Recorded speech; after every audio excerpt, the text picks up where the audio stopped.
ਮੇਰਾ ਨਾਮ ਗੁਰਪ੍ਰੀਤ ਹੈ। ਮੇਰੀ ਇੱਕ ਧੀ ਤੇ ਇੱਕ ਮੁੰਡਾ ਹੈ। ਮੇਰੀ ਧੀ ਦਾ ਵਿਆਹ ਹੋ ਚੁੱਕਿਆ ਹੈ ਤੇ ਮੇਰਾ ਪੁੱਤ ਵੀ ਵਿਆਹਿਆ ਹੋਇਆ ਹੈ। ਮੇਰਾ ਮੁੰਡਾ ਅਕਸਰ ਨੌਕਰੀ ਦੀ ਵਜ੍ਹਾ ਕਾਰਨ ਬਾਹਰ ਰਹਿੰਦਾ ਹੈ, ਜਦੋਂ ਕਿ ਮੇਰੀ ਨੂੰਹ ਮੇਰੇ ਕੋਲ ਰਹਿੰਦੀ ਹੈ। ਮੇਰੇ ਬੇਟੇ ਦੇ ਵਿਆਹ ਨੂੰ 2 ਸਾਲ ਹੋ ਗਏ ਹਨ ਤੇ ਧੀ ਦੇ ਵਿਆਹ ਨੂੰ 1 ਸਾਲ ਹੋ ਗਿਆ ਹੈ। ਇੱਕ ਦਿਨ ਮੇਰੀ ਧੀ ਰੀਮਾ ਨੇ ਮੈਨੂੰ ਫੋਨ ਕਰਕੇ ਦੱਸਿਆ ਕਿ ਉਸਦੇ ਪਤੀ ਦੀ ਨੌਕਰੀ ਚਲੀ ਗਈ ਹੈ।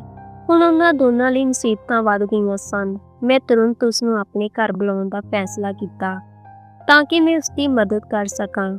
ਅਗਲੇ ਦਿਨ ਉਹ ਮੈਨੂੰ ਮਿਲਣ ਲਈ ਮੇਰੇ ਕੋਲ ਆ ਗਈ। ਜਦੋਂ ਉਹ ਆਈ ਤਾਂ ਉਸਦੇ ਚਿਹਰੇ ਉੱਤੇ ਤਣਾਅ ਸਾਫ਼ ਵਿਖਾਈ ਦੇ ਰਿਹਾ ਸੀ।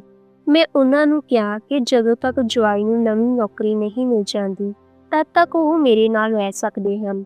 ਪਰ ਉਸਦੇ ਬਾਅਦ ਮੇਰੀ ਬਹੂ ਦੀ ਰੀਮਾ ਦੇ ਪ੍ਰਤੀ ਹਮਦਰਦੀ ਘੱਟ ਹੋਣ ਲੱਗੀ ਸੀ।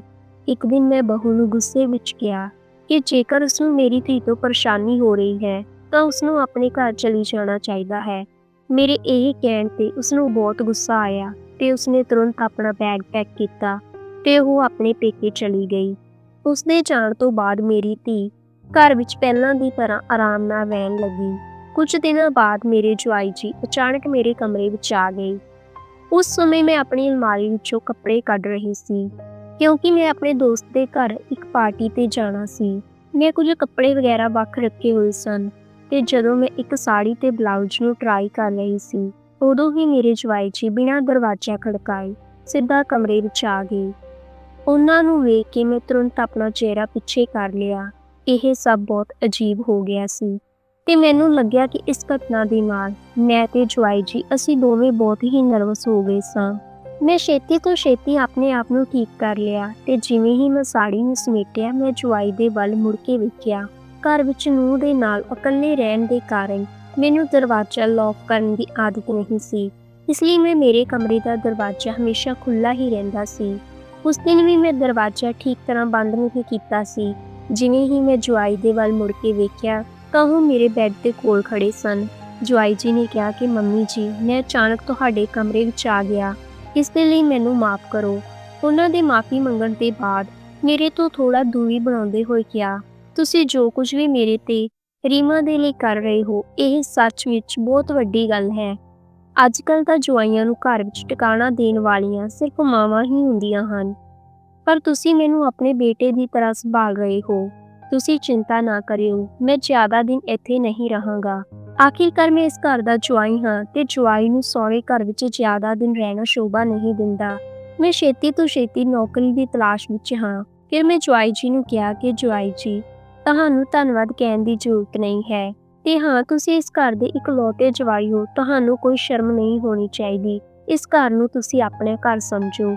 ਮੇਰੀ ਗੱਲ ਸੁਣ ਕੇ ਜਵਾਈ ਜੀ ਨੇ ਮੈਨੂੰ ਅਚਾਨਕ ਗੱਲ ਨਾਲ ਲਗਾ ਲਿਆ ਤੇ ਕਿਹਾ, ਮੈਂ ਤੁਹਾਡੇ ਇਸ ਉਪਕਾਰ ਦਾ ਕਰਜ਼ ਕਿਵੇਂ ਚੁਕਾਵਾਂਗਾ।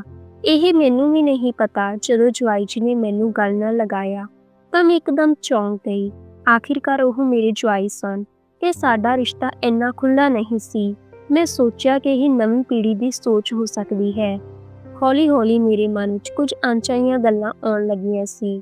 ਮੈਨੂੰ ਅਜਿਹਾ ਲੱਗਣ ਲੱਗਿਆ ਕਿ ਰੀਮਾ ਤੇ ਜਵਾਈ ਜੀ ਦੇ ਵਿੱਚ ਕੁਝ ਠੀਕ ਨਹੀਂ ਸੀ। ਇੱਕ ਰਾਤ ਜਦੋਂ ਮੈਂ ਰੀਮਾ ਦੇ ਕਮਰੇ ਦੇ ਕੋਲੋਂ ਨਿਕਲ ਰਹੀ ਸੀ ਤਾਂ ਮੈਨੂੰ ਉਸਦੇ ਕਮਰੇ 'ਚੋਂ ਬੁੜਬੁੜਾਉਣ ਦੀ ਆਵਾਜ਼ ਸੁਣਾਈ ਦਿੱਤੀ। ਮੈਨੂੰ ਯਕੀਨ ਸੀ ਕਿ ਉਹਨਾਂ ਦੋਵਾਂ ਦੇ ਵਿੱਚ ਕੋਈ ਵਿਵਾਦ ਚੱਲ ਰਿਹਾ ਹੈ। ਇਹ ਸੁਣ ਕੇ ਮੈਂ ਸਿੱਧਾ ਹੀ ਉਹਨਾਂ ਦੇ ਕਮਰੇ ਵਿੱਚ ਚਲੀ ਗਈ। ਉੱਥੇ ਜਾ ਕੇ ਮੈਂ ਵੇਖਿਆ ਕਿ ਰੀਮਾ ਆਪਣੇ ਪਤੀ ਨੂੰ ਉਲਟਾ ਸਿੱਧਾ ਬੋਲ ਰਹੀ ਸੀ। ਉਸਨੇ ਕਿਹਾ 15 ਦਿਨ ਹੋ ਗਏ ਪਰ ਇਹ ਆਦਮੀ ਅਜੇ ਤੱਕ ਨਵੀਂ ਨੌਕਰੀ ਨਹੀਂ ਲੈ ਸਕਿਆ। ਪੂਰਾ ਦਿਨ ਬਸ ਲੈਪਟਾਪ 'ਤੇ ਬੈਠ ਕੇ ਪਤਾ ਨਹੀਂ ਕੀ ਕਰਦਾ ਰਹਿੰਦਾ ਹੈ। ਘਰ ਵਿੱਚ ਰਹਿ ਕੇ ਮੇਰੇ ਪਤੀ ਦਾ ਸਿਰ ਖਰਾਬ ਹੋ ਗਿਆ ਹੈ ਤੇ ਹੁਣ ਇਹ ਮੇਰੇ ਤੋਂ ਤੇਲ ਦੀ ਮਾਲਿਸ਼ ਦੀ ਮੰਗ ਕਰ ਰਿਹਾ ਹੈ। ਮੈਂ ਇਸ ਬੇਕਾਰ ਇਨਸਾਨ ਦੀ ਮਾਲਿਸ਼ ਨਹੀਂ ਕਰਾਂਗੀ। ਰੀਮਾ ਇੰਨਾ ਜ਼ਿਆਦਾ ਭੜਕ ਗਈ ਸੀ ਕਿ ਉਸਨੇ ਮੇਰੇ ਸਾਹਮਣੇ ਹੀ ਆਪਣੇ ਪਤੀ ਦੀ ਬੇਇੱਜ਼ਤੀ ਕਰਨੀ ਸ਼ੁਰੂ ਕਰ ਦਿੱਤੀ ਸੀ। ਇਸ ਤੇ ਮੈਂ ਰੀਮਾ ਨੂੰ ਡਾਂਟਦੇ ਹੋਏ ਕਿਹਾ, ਰੀਮਾ, ਥੋੜ੍ਹਾ ਆਪਣੇ ਸ਼ਬਦਾਂ ਨੂੰ ਧਿਆਨ ਰੱਖ। ਜਵਾਈ ਜੀ ਨੂੰ ਇੱਕ ਨਾ ਇੱਕ ਦਿਨ ਨੌਕਰੀ ਜ਼ਰੂਰ ਮਿਲ ਜਾਵੇਗੀ। ਇਹ ਔਖਾ ਸਮਾਂ ਵੀ ਗੁਜ਼ਰ ਜਾਵੇਗਾ। ਇਸ ਕਮਜ਼ੋਰ ਸਮੇਂ ਵਿੱਚ ਤੈਨੂੰ ਆਪਣੇ ਪਤੀ ਦਾ ਮਾਨਸਿਕ ਸਮਰਥਨ ਕਰਨਾ ਚਾਹੀਦਾ ਹੈ। ਆਪਣੇ ਪਤੀ ਦੀ ਸੇਵਾ ਕਰਨਾ ਬਹੁਤ ਪੁੰਨ ਦਾ ਕਾਰਜ ਹੁੰਦਾ ਹੈ। ਮੇਰੀ ਗੱਲ ਸੁਣ ਕੇ ਰੀਮਾ ਨੇ ਕਿਹਾ, ਮੰਮੀ, ਜੇਕਰ ਤੁਹਾਡਾ ਜਵਾਈ ਤੁਹਾਨੂੰ ਇੰਨਾ ਪਿਆਰਾ ਲੱਗਦਾ ਹੈ ਤਾਂ ਤੁਸੀਂ ਹੀ ਇਸਦੇ ਤੇਲ ਦੀ ਮਾਲਿਸ਼ ਕਿਉਂ ਨਹੀਂ ਕਰ ਦਿੰਦੇ। ਮੈਂ ਉਸ ਨੂੰ ਕੁਝ ਕਹਿਣ ਹੀ ਵਾਲੀ ਸੀ ਕਿ ਜੁਆਈ ਜੀ ਨੇ ਮੇਰਾ ਹੱਥ ਫੜ ਲਿਆ ਤੇ ਮੈਨੂੰ ਕਮਰੇ 'ਚੋਂ ਬਾਹਰ ਲੈ ਜਾਣ ਲੱਗੇ। ਉਹਨਾਂ ਨੇ ਕਿਹਾ, ਮੰਮੀ ਜੀ, ਮੈਂ ਰੀਮਾ ਦੀ ਚਿੜਚਿੜਾਹਟ ਨੂੰ ਸਮਝ ਸਕਦਾ ਹਾਂ। ਮੇਰੇ ਵਰਗੇ ਵਿਅਕਤੀ ਨੂੰ ਘਰ ਵਿੱਚ ਬੈਠਣਾ ਸ਼ੋਭਾ ਨਹੀਂ ਦਿੰਦਾ ਹੈ, ਪਰ ਮੈਂ ਕੀ ਕਰਾਂ? ਮੇਰੀ ਪੂਰੀ ਕੋਸ਼ਿਸ਼ ਦੇ ਬਾਵਜੂਦ ਮੇਰੀ ਕਿਸਮਤ ਖਰਾਬ ਹੈ। ਆਪਣੀ ਗੱਲ ਕਰਦੇ ਕਰਦੇ ਜੁਆਈ ਜੀ ਦੀਆਂ ਅੱਖਾਂ ਵਿੱਚ ਹੰਝੂ ਆ ਗਏ। ਮੈਂ ਕਿਹਾ, ਜੁਆਈ ਜੀ, ਤੁਸੀਂ ਹਿੰਮਤ ਨਾ ਹਾਰੋ, ਸਭ ਕੁਝ ਠੀਕ ਹੋ ਜਾਵੇਗਾ। ਫਿਰ ਮੈਂ ਕਿਹਾ, ਤੁਸੀਂ ਬੈਗ ਤੇ ਕੰਢੇ ਬੈਠ ਜਾਓ, ਮੈਂ ਤੁਹਾਨੂੰ ਤੇਲ ਦੀ ਮਾਲਿਸ਼ ਕਰ ਦਿੰਦੀ ਹਾਂ। ਇਸ ਦੇ ਨਾਲ ਤੁਹਾਡਾ ਮਨ ਸ਼ਾਂਤ ਹੋ ਜਾਵੇਗਾ ਤੇ ਤੁਸੀਂ ਚੰਗੀ ਨੀਂਦ ਲੈ ਸਕੋਗੇ।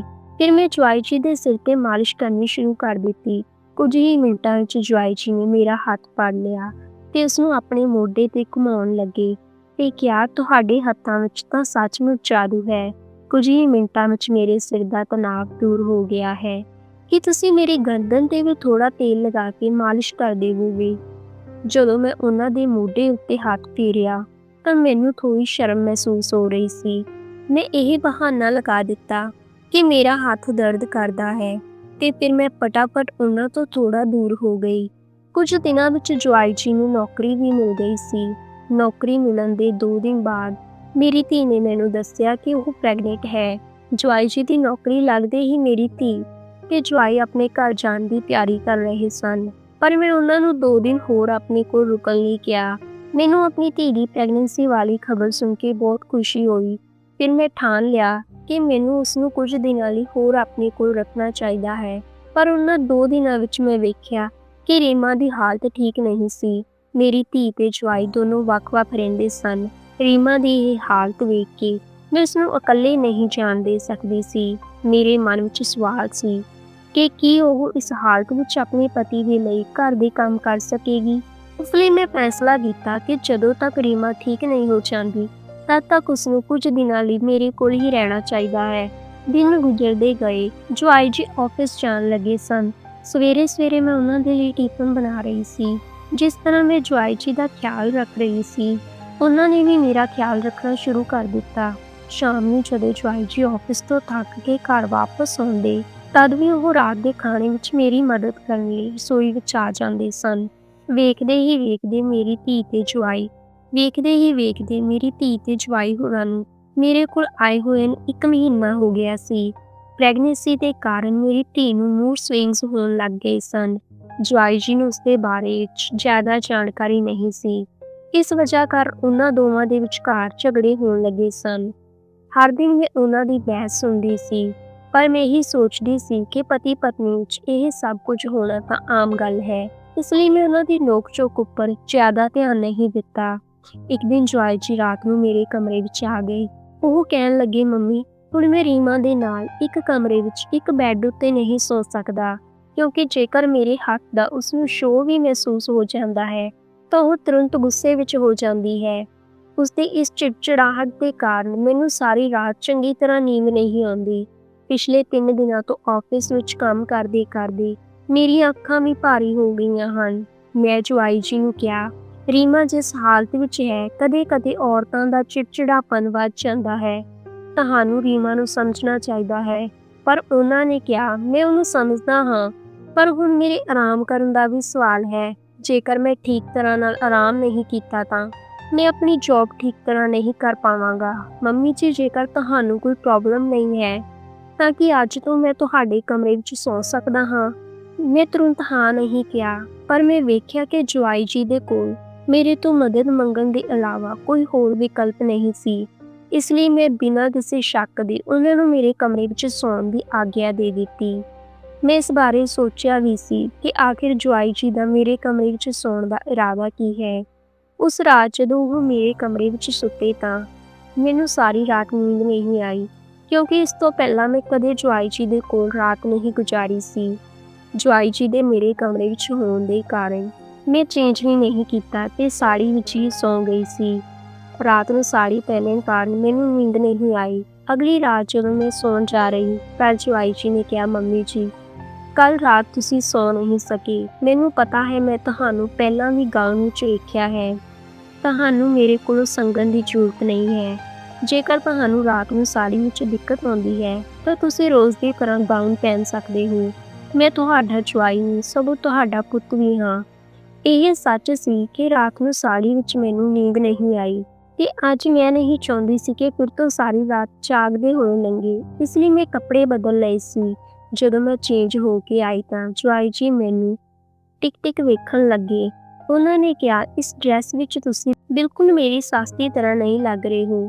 ਤੁਸੀਂ ਆਪਣੇ ਆਪ ਨੂੰ ਬਹੁਤ ਚੰਗੀ ਤਰ੍ਹਾਂ ਮੇਨਟੇਨ ਕਰਕੇ ਰੱਖਿਆ ਹੋਇਆ ਹੈ। ਉਹਨਾਂ ਦੀ ਇਸ ਗੱਲ ਤੇ ਮੈਂ ਮੁਸਕਰਾਉਂਦੇ ਹੋਏ ਆਪਣੀ ਜਗ੍ਹਾ ਤੇ ਸੌਣ ਲਈ ਚਲੀ ਗਈ। ਅਗਲੇ ਦਿਨ ਸਵੇਰੇ ਮੈਂ ਨਾਸ਼ਤਾ ਤਿਆਰ ਕੀਤਾ। ਕਿਚਨ ਵਿੱਚ ਬਰਤਨ ਸਾਫ਼ ਕਰਕੇ ਨਹਾਉਣ ਦੇ ਲਈ ਬਾਥਰੂਮ ਵਿੱਚ ਚਲੀ ਗਈ। ਜਿਵੇਂ ਹੀ ਮੈਂ ਬਾਥਰੂਮ ਵਿੱਚ ਗਈ ਤਾਂ ਸਾਬਣ ਦੀ ਚਿਕਨਾਹਟ ਕਾਰਨ ਮੇਰਾ ਪੈਰ ਫਿਸਲ ਗਿਆ ਤੇ ਮੈਂ ਜ਼ਮੀਨ ਤੇ ਡਿੱਗ ਗਈ। ਡਿੱਗਦੇ ਹੀ ਮੇਰੀ ਕਮਰ ਵਿੱਚ ਦਰਦ ਹੋਣ ਲੱਗ ਪਿਆ ਤੇ ਮੈਨੂੰ ਉੱਠਣ ਵਿੱਚ ਪਰੇਸ਼ਾਨੀ ਹੋਣ ਲੱਗੀ। ਮੈਂ ਰੀਮਾ ਨੂੰ ਆਵਾਜ਼ ਦਿੱਤੀ ਪਰ ਉਹ ਆਪਣੇ ਕਮਰੇ 'ਚੋਂ ਨਹੀਂ ਆਈ। ਫਿਰ ਜਵਾਈ ਜੀ ਭੱਜਦੇ ਹੋਏ ਮੇਰੇ ਕਮਰੇ ਵਿੱਚ ਆ ਗਏ। ਉਹ ਮੈਨੂੰ ਬਾਥਰੂਮ 'ਚ ਡਿੱਗਿਆ ਹੋਇਆ ਵੇਖ ਕੇ ਤੁਰੰਤ ਅੰਦਰ ਆ ਗਏ ਤੇ ਮੈਨੂੰ ਚੁੱਕ ਕੇ ਆਪਣੇ ਬੈੱਡ ਉੱਤੇ ਲੈ ਗਏ। ਉਸ ਸਮੇਂ ਮੇਰੀ ਕਮਰ ਵਿੱਚ ਬਹੁਤ ਦਰਦ ਹੋ ਰਿਹਾ ਸੀ। ਜਵਾਈ ਜੀ ਨੇ ਤੁਰੰਤ ਗਰਮ ਪਾਣੀ ਦੀ ਬੋਤਲ ਲਿਆ ਕੇ ਮੈਨੂੰ ਦੇ ਦਿੱਤੀ।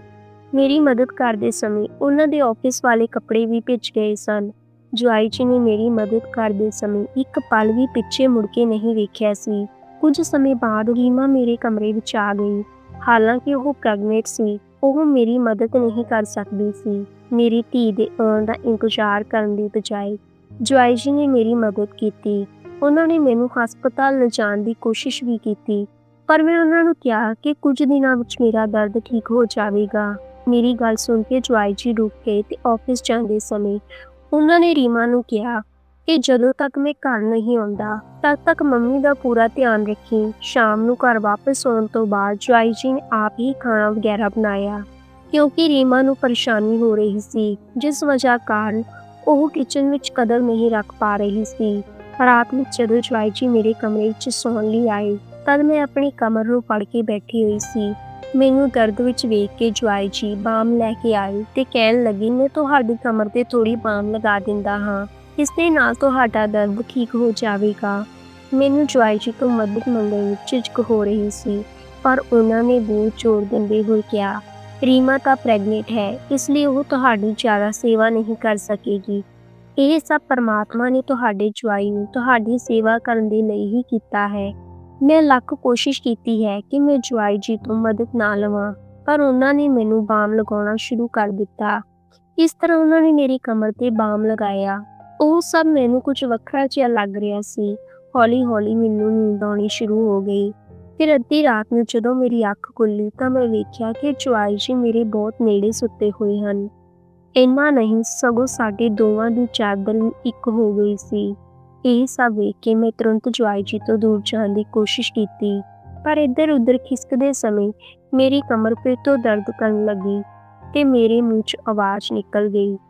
ਮੇਰੀ ਆਵਾਜ਼ ਸੁਣਦੇ ਹੀ ਜਵਾਈ ਜੀ ਜਾਗ ਗਏ। ਮੈਨੂੰ ਇਸ ਤਰ੍ਹਾਂ ਲੱਗਿਆ ਕਿ ਜਿਵੇਂ ਉਹ ਪਹਿਲਾਂ ਤੋਂ ਹੀ ਸੌਣ ਦਾ ਡਰਾਮਾ ਕਰ ਰਹੇ ਸਨ। ਮੈਂ ਉਹਨਾਂ ਨੂੰ ਥੋੜ੍ਹੀ ਘੂਰੀ ਨਾਲ ਵੇਖਿਆ, ਪਰ ਫਿਰ ਵੀ ਉਹਨਾਂ ਨੇ ਆਪਣੇ ਬਿਹੇਵੀਅਰ ਵੱਲ ਧਿਆਨ ਨਾ ਦਿੱਤਾ। ਅਗਲੇ ਦਿਨ ਜਦੋਂ ਮੈਨੂੰ ਖੰਘ ਆਉਣ ਲੱਗੀ ਤਾਂ ਜਵਾਈ ਜੀ ਫਟਾਫਟ ਮੇਰੀ ਪਿੱਠ ਉੱਤੇ ਹੱਥ ਫੇਰਨਾ ਸ਼ੁਰੂ ਕਰ ਦਿੱਤਾ। ਮੇਰੀ ਖੰਘ ਤਾਂ ਰੁਕ ਗਈ ਸੀ, ਪਰ ਉਹਨਾਂ ਦਾ ਹੱਥ ਮੇਰੀ ਪਿੱਠ ਉੱਤੇ ਅਜੇ ਵੀ ਸੀ।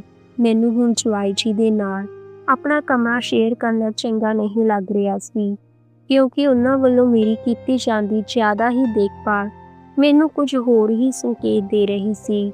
ਦੂਜੇ ਦਿਨ ਦੁਪਹਿਰ ਦੇ ਸਮੇਂ ਵਿੱਚ ਜਦੋਂ ਰੀਮਾ ਮੇਰੇ ਕਮਰੇ ਵਿੱਚ ਆਈ ਤਾਂ ਮੈਂ ਉਸਨੂੰ ਕਿਹਾ ਕਿ ਮੈਂ ਹੁਣ ਤੇਰੀ ਭਾਬੀ ਨੂੰ ਘਰ ਬੁਲਾਉਣ ਵਾਲੀ ਹਾਂ। ਮੈਨੂੰ ਘਰ ਦੇ ਕੰਮ ਕਰਨ ਵਿੱਚ ਮੁਸ਼ਕਿਲ ਹੋ ਰਹੀ ਸੀ, ਇਸ ਲਈ ਜੇਕਰ ਉਹ ਇੱਥੇ ਰਹੇਗੀ ਤਾਂ ਉਹ ਘਰ ਦਾ ਧਿਆਨ ਰੱਖ ਸਕੇਗੀ। ਇਸ ਤੇ ਰੀਮਾ ਨੇ ਕਿਹਾ, ਮੰਮੀ, ਪਿਛਲੇ ਕੁਝ ਦਿਨਾਂ ਤੋਂ ਤੁਹਾਡਾ ਜਵਾਈ ਮੇਰੇ ਬਜਾਏ ਤੁਹਾਡਾ ਜ਼ਿਆਦਾ ਖਿਆਲ ਰੱਖ ਰਿਹਾ ਹੈ। ਫਿਰ ਵੀ ਤੁਸੀਂ ਆਪਣੀ ਨੂੰਹ ਨੂੰ ਕਿਉਂ ਬੁਲਾਉਣਾ ਚਾਹੁੰਦੇ ਹੋ? ਕੀ ਤੁਹਾਡਾ ਜਵਾਈ ਤੁਹਾਡੇ ਲਈ ਕਾਫੀ ਨਹੀਂ ਹੈ? ਜੋ ਗੱਲ ਮੈਂ ਕਹਿਣਾ ਚਾਹੁੰਦੀ ਸੀ ਉਹ ਰੀਮਾ ਨੂੰ ਸਮਝ ਵਿੱਚ ਨਹੀਂ ਆਈ ਸੀ। ਮੈਂ ਰਾਤ ਨੂੰ ਜਵਾਈ ਜੀ ਦੇ ਨਾਲ ਗੱਲ ਕਰਨ ਦਾ ਫੈਸਲਾ ਕੀਤਾ। ਜਦੋਂ ਰਾਤ ਦੇ ਸਮੇਂ ਜਵਾਈ ਜੀ ਮੇਰੇ ਕਮਰੇ ਵਿੱਚ ਆਏ ਤਾਂ ਮੈਂ ਉਹਨਾਂ ਨੂੰ ਕਿਹਾ, ਅੱਜ ਤੋਂ ਤੁਸੀਂ ਰੀਮਾ ਦੇ ਨਾਲ ਉਸਦੇ ਕਮਰੇ ਵਿੱਚ ਸੌਂ ਜਾਇਆ ਕਰੋ, ਉਸਨੂੰ ਇਕੱਲੇ ਸੌਣ ਲਈ ਨਾ ਛੱਡੋ।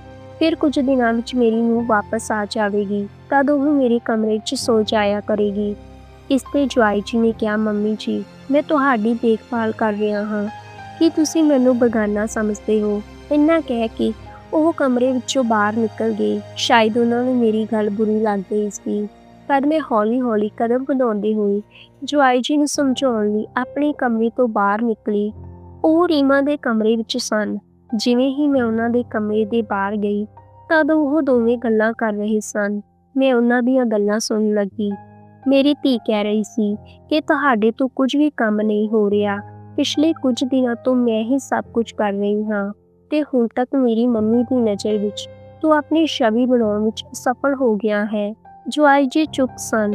ਮੇਰੀ ਧੀ ਅੱਗੇ ਫਿਰ ਬੋਲੀ ਕਿ ਤੈਨੂੰ ਯਾਦ ਹੈ ਕਿ ਸਾਨੂੰ ਇਸ ਘਰ ਨੂੰ ਆਪਣੇ ਨਾਮ ਕਰਵਾਉਣਾ ਹੈ। ਤੁਹਾਡੇ ਖੁਦ ਦੇ ਘਰ ਵਿੱਚ ਤਾਂ 2 ਹੀ ਕਮਰੇ ਹਨ। ਮੇਰੀਆਂ ਵੀ ਕੁਝ ਇੱਛਾਵਾਂ ਹਨ। ਮੈਂ ਚਾਹੁੰਦੀ ਹਾਂ ਕਿ ਘੱਟੋ ਘੱਟ ਇੱਕ ਘਰ ਮੇਰੇ ਨਾਮ ਤੇ ਹੋ ਜਾਵੇ। ਇਸ ਦੇ ਲਈ ਮੈਨੂੰ ਕਿਸੇ ਵੀ ਵਿਵਾਦ ਦਾ ਸਾਹਮਣਾ ਨਹੀਂ ਕਰਨਾ। ਤੁਹਾਨੂੰ ਪਤਾ ਹੈ ਕਿ ਮਾਂ ਨੇ ਵੀਰ ਤੇ ਭਾਬੀ ਨੂੰ ਘਰ ਬੁਲਾਉਣ ਦੇ ਬਾਰੇ ਵਿੱਚ ਮੇਰੇ ਨਾਲ ਗੱਲ ਕੀਤੀ ਸੀ। ਜੇਕਰ ਉਹ ਦੋਵੇਂ ਘਰ ਆ ਗਏ ਤਾਂ ਭਾਬੀ ਤੁਰੰਤ ਮੇਰੇ ਝੂਠ ਨੂੰ ਫੜ ਲਵੇਗੀ ਤੇ ਜੇਕਰ ਇੱਕ ਵਾਰ ਅਸੀਂ ਮਾਂ ਦੇ ਸਾਹਮਣੇ ਝੂਠੇ ਫੜੇ ਗਏ ਤਾਂ ਇਹ ਘਰ ਸਾਡਾ ਨਹੀਂ ਰਹਿ ਜਾਵੇਗਾ। ਉਹਨਾਂ ਦੀਆਂ ਗੱਲਾਂ ਸੁਣ ਕੇ ਮੈਂ ਚੌਂਕ ਗਈ। ਉਹਨਾਂ ਨੇ ਪਿਛਲੇ ਕੁਝ ਦਿਨਾਂ ਤੋਂ ਮੇਰੇ ਪ੍ਰਤੀ ਜੋ ਚਿੰਤਾ ਵਿਖਾਈ ਸੀ, ਉਹ ਸਭ ਕੁਝ ਇੱਕ ਦਿਖਾਵਾ ਸੀ। ਮੇਰੀ ਧੀ ਨੇ ਆਪਣੇ ਆਪ ਨੂੰ ਪ੍ਰੈਗਨੈਂਟ ਦੱਸ ਕੇ ਮੇਰੀਆਂ ਭਾਵਨਾਵਾਂ ਨਾਲ ਖੇਡਿਆ ਸੀ ਤਾਂ ਕਿ ਉਹ ਆਪਣੇ ਪੇਕੇ ਘਰ ਦਾ ਹਿੱਸਾ ਲੈ ਸਕੇ। ਮੈਂ ਸ਼ਾਂਤੀ ਨਾਲ ਉੱਥੋਂ ਆਪਣੇ ਕਮਰੇ ਵਿੱਚ ਚਲੀ ਗਈ। ਕੁਝ ਸਮੇਂ ਬਾਅਦ ਜਵਾਈ ਜੀ ਫਿਰ ਤੋਂ ਮੇਰੇ ਨਾਲ ਸੌਣ ਲਈ ਆ ਗਏ। ਅਗਲੇ ਦਿਨ ਨਾਸ਼ਤੇ ਦੇ ਸਮੇਂ ਮੇਰੇ ਬੇਟੇ ਤੇ ਨੂੰਹ ਨੂੰ ਵੇਖ ਕੇ ਜਵਾਈ ਤੇ ਰੀਮਾ ਹੈਰਾਨ ਰਹਿ ਗਏ। ਰੀਮਾ ਨੇ ਪੁੱਛਿਆ, ਮੰਮੀ ਤੂੰ ਇਹਨਾਂ ਨੂੰ ਇੱਥੇ ਕਿਉਂ ਬੁਲਾਇਆ ਹੈ? ਮੈਂ ਸੋਚਿਆ ਕਿ ਹੁਣ ਮੈਨੂੰ ਆਪਣੀ ਗੱਲ ਸਪਸ਼ਟ ਕਰਨੀ ਚਾਹੀਦੀ ਹੈ। ਮੈਂ ਰੀਮਾ ਦੇ ਕੋਲ ਜਾ ਕੇ ਕਿਹਾ, ਮੈਂ ਰਾਤ ਨੂੰ ਤੇਰੀਆਂ ਤੇ ਜਵਾਈ ਜੀ ਦੀਆਂ ਗੱਲਾਂ ਆਪਣੇ ਕੰਨਾਂ ਨਾਲ ਸੁਣ ਲਈਆਂ ਸੀ। ਤੂੰ ਜਾਣਬੁੱਝ ਕੇ ਮੇਰੀਆਂ ਨਜ਼ਰਾਂ ਵਿੱਚ ਮੇਰੀ ਨੂੰਹ ਨੂੰ ਗਲਤ ਠਹਿਰਾਇਆ ਸੀ। ਮੈਂ ਵੀ ਤੇਰੇ ਪਿੱਛੇ ਲੱਗ ਕੇ ਆਪਣੀ ਨੂੰਹ ਨੂੰ ਘਰੋਂ ਕੱਢ ਦਿੱਤਾ। ਇੰਨੇ ਦਿਨਾਂ ਤੋਂ ਜਿਹੜੀ ਨੂੰਹ ਮੇਰੀ ਦੇਖਭਾਲ ਕਰ ਰਹੀ ਸੀ, ਮੈਂ ਉਸਨੂੰ ਬਿਨਾਂ ਕਿਸੇ ਵਿਸ਼ਵਾਸ ਦੇ ਇੱਥੋਂ ਜਾਣ ਲਈ ਕਹਿ ਦਿੱਤਾ। ਤੂੰ ਮੇਰੀ ਆਪਣੀ ਧੀ ਹੈ, ਪਰ ਪ੍ਰਾਪਰਟੀ ਦੇ ਲਈ ਮੇਰੇ ਖਿਲਾਫ ਸਾਜ਼ਿਸ਼ ਕੀਤੀ। ਪੈਸਿਆਂ ਦੇ ਲਈ ਤੂੰ ਰਿਸ਼ਤਿਆਂ ਨੂੰ ਭੁਲਾ ਦਿੱਤਾ। ਰੀਮਾ ਮੇਰੀ ਗੱਲ ਚੰਗੀ ਤਰ੍ਹਾਂ ਸੁਣ ਲੈ। ਇਸ ਘਰ ਦੀ ਇੱਕ ਇੱਟ ਵੀ ਤੇਰੇ ਨਾਮ ਤੇ ਨਹੀਂ ਹੋਵੇਗੀ। ਜੋ ਵੀ ਮੇਰੀ ਦੇਖਭਾਲ ਕਰੇਗਾ, ਇਹ ਪ੍ਰਾਪਰਟੀ ਉਸਦੀ ਹੀ ਹੋਵੇਗੀ। ਮੈਂ ਗਲਤ ਸੀ। ਮੈਂ ਆਪਣੀ ਕੁੜੀ ਨੂੰ ਵਾਰ-ਵਾਰ ਆਪਣੇ ਕੋਲ ਬੁਲਾਉਂਦੀ ਰਹਿੰਦੀ ਸੀ। ਜਵਾਈ ਤਾਂ ਹੁੰਦੇ ਹੀ ਪਰਾਏ ਨੇ, ਪਰ ਜੇਕਰ ਸਾਡੀਆਂ ਖੁਦ ਦੀਆਂ ਕੁੜੀਆਂ ਵੀ ਇਸ ਤਰ੍ਹਾਂ ਕਰਨ ਲੱਗ ਜਾਣ ਤਾਂ ਭਲਾ ਮਾਂ-ਬਾਪ ਕੀ ਕਰਨ? ਚਲਾਕੀ ਤੇ ਧੋਖੇ ਨਾਲ ਕਮਾਈ ਹੋਈ ਧਨ ਦੌਲਤ ਕਦੇ ਵੀ ਕੋਈ ਸੁੱਖ ਨਹੀਂ ਦੇ ਸਕਦੀ। ਅਸਲੀ ਸੰਪਤੀ ਹੁੰਦੀ ਹੈ ਕਿ ਇੱਕ ਖੁਸ਼ਹਾਲ ਪਰਿਵਾਰ ਜਿੱਥੇ ਭਰਾਵਾਂ ਤੇ ਭੈਣਾਂ ਵਿੱਚ ਪਿਆਰ ਹੋਵੇ, ਨਾ ਕਿ ਇੱਕ ਦੂਜੇ ਦੇ ਪ੍ਰਤੀ ਈਰਖਾ ਹੋਵੇ। ਪਰ ਮੈਨੂੰ ਲੱਗਦਾ ਹੈ ਕਿ ਅੱਜ ਦੇ ਸਮੇਂ ਵਿੱਚ ਰਿਸ਼ਤਿਆਂ ਤੋਂ ਜ਼ਿਆਦਾ ਪੈਸਾ ਤੇ ਜਾਇਦਾਦ ਮਹੱਤਵ ਰੱਖਦੀ ਹੈ। ਦੋਸਤੋ, ਉਮੀਦ ਹੈ ਕਿ ਤੁਹਾਨੂੰ ਕਹਾਣੀ ਵਧੀਆ ਲੱਗੀ ਹੋਵੇਗੀ। ਜੇਕਰ ਤੁਸੀਂ ਮੇਰੇ ਚੈਨਲ ਤੇ ਨਵੇਂ ਹੋ ਤਾਂ ਮੇਰੇ ਚੈਨਲ ਨੂੰ ਸਬਸਕ੍ਰਾਈਬ ਕਰ ਲੈਣਾ। ਮਿਲਦੇ ਹਾਂ ਅਗਲੀ ਕਹਾਣੀ ਦੇ ਨਾਲ। ਤਦ ਤੱਕ ਲਈ ਆਪਣਾ ਖਿਆਲ ਰੱਖਣਾ। ਧੰਨਵਾਦ।